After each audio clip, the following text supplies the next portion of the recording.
Luke chapter 17. Now the best teachers are glad when their students grow in confidence and are ready to go out into the big wide world. And the best parents also want their children to stand on their own 2 feet. Now Jesus is the best teacher and our Father is the best parent. Now one day Jesus was confronted from a little distance by 10 lepers, 9 of whom were Jews and 1 a Samaritan. They requested healing, and Jesus, maybe with a twinkle in his eye, told them to go and present themselves to the priests at Jerusalem. And it was on their way to that city that they were all healed. Now, why the twinkle? Because the rabbis had long taught that leprosy in a Jew was incurable. But when the true Messiah came, he would even be able to heal Jewish lepers. And so Jesus was sending 9 healed Jewish lepers to the priests, and they would have to ask every healed leper who it was that healed them. And 9 times he would have to write in the record books, Yeshua HaNotzri, Jesus of Nazareth. But back to the story. Only 1 of the lepers returned to Jesus to thank him.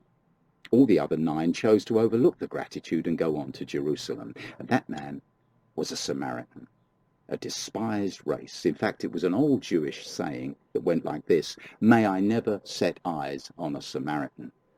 And the animosity was reciprocated. They despised one another. But here was a Samaritan, returned to thank Jesus for his new life. And it was a new life. A person with leprosy, you see, was considered dead. It was a living death, we might say. The Samaritan had come back from the dead, and it was Jesus who did it. Or was it? In one sense, yes, of course, it was Jesus. Only he could do that. But in another deeply significant sense, the leper did it himself. Now, as shocking as that sounds, we have the words of Jesus to prove it. He said, "Arise and go thy way. Thy faith hath made thee whole." Jesus was and is the unshakable ground of faith. And the leper and we cast our anchor of faith into that rock. Nothing wonderful can happen if one of these are missing. There's the rock and there's the anchor. Jesus calmly and thoughtfully directs the man who had been healed into the future with the words, "Your faith did this.